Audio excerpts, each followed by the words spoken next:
Assalamu alaikum. My name is Iftikhar Bahar. With due respect, sir, আমার কাছে এতটুকু যোগ্যতা নাই যে আপনারে প্রশ্ন করতাম, যার কারণে আমার কথাগুলো ইনফরমেটিভ থাকবো, আপনার কাছে ইনফরমেশন নেওয়ার লাগে। আপনি আপনার বক্তব্যের মধ্যে কইছেন যে আপনি একবার ইলেকশন খেলাইছেন ভোটের মার্জিন দেখাইবার লাগে বা নির্বাচন কমিশনের ইয়ের মধ্যে আবার লাগে, ক্রাইটেরিয়ার মধ্যে আবার লাগে। আপনি আমরা এটাও জানি যে আজকে যে আসাম ও আইডিএফ দল অনেক শক্তিশালী, এই পর্যায়ে যাওয়ার লাগে আপনারও যথেষ্ট অবদান আছে। আজকে আপনি বিভিন্ন দল প্রতিদ্বন্দ্বিতা করছেন, আজকে আপনি কংগ্রেসেও আছেন। আমরা ইলেকশন আইলে জনগণের খাওয়া হয় যে জনগণের স্বার্থে জনগণের লাগিয়া আমরা আইসি, জনগণের লাগিয়ে আমরা কাজ করতাম। প্রত্যেকজন ক্যান্ডিডেট একই কথা বলে। আমরা কিছুদিন আগে কিছু মুরব্বী হলের লগে আমরা মিলছি নিরপেক্ষ যুব সমাজ হিসাবে। আমরার লগে তাই আলোচনা করার পরে আমরা একটা কথা কইছেন যে এইবার যদি বিজেপি যায় তাইলে আমরা দুইজনটা কিন্তু বদুয়া দিব, মাফ করতাম না, মুরব্বী মানুষের কথা।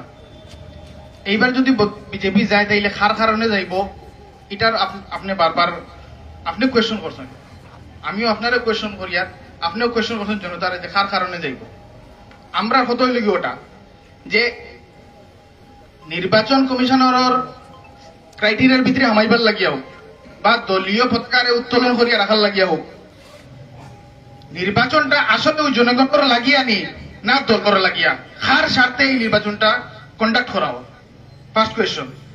আমার সেকেন্ড একটা কথা, আমরা ইলেকশন আইলে সব জনগণের লগে অনেক মায়া মোহব্বত দেখা যায়। হালাকে আমরা আজকে 70 বছর ঊর্ধ্বে প্রায় 74 বছর আমরা স্বাধীনতা রয়েছি। যদি ভারতের মধ্যে সব থেকে পিছপড়া, সব থেকে বেকারত্ব বেশি আলা কোনো জেলার নাম হওয়া হয় তাইলে এক বাক্যে সবেও কইবা যে করিমগঞ্জ জেলা। এটা প্রমাণ ওটাও যে কিছুদিন আগে 3rd গ্রেড 4th গ্রেডের একটা ইন্টারভিউ হয়েছিল, এক্সাম হয়েছিল।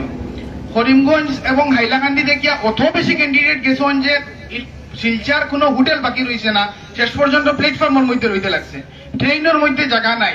অনেক ছাত্র, শত শত ছাত্র যারা রাস্তাত রয়েছেন, এক্সাম শেষ হয়ে গেছে, জায়গা পর্যন্ত পৌঁছতে পারছে না। এই হারের বেকারত্ব আমরা কিছুদিন আগে আমরা দেখছি এআইডিএফের ক্যান্ডিডেট একটা প্রতিশ্রুতি দিয়েছেন যে তাই যদি জিতন তাইলে করিমগঞ্জ এবং হাইলাকান্দিরে শিল্পনগরী হিসাবে তাই বানাই বাইটারে। এবং এই কথাও কইছেন তাই যে আমরা করিমগঞ্জ হাইলাকান্দির মা হকলে তান্তানোর সোনার টুকরা ছেলেরে কর্ণাটক, বেঙ্গালুর, মিজোরাম, নাগাল্যান্ড এইসব জায়গা দিতে লাগে। কিছুদিন পেটের কারণে দিতে লাগে, কিছুদিন পরে ও ছেলে আবার বাক্সত পরিয়া মার্কুলো ঘুরিয়া।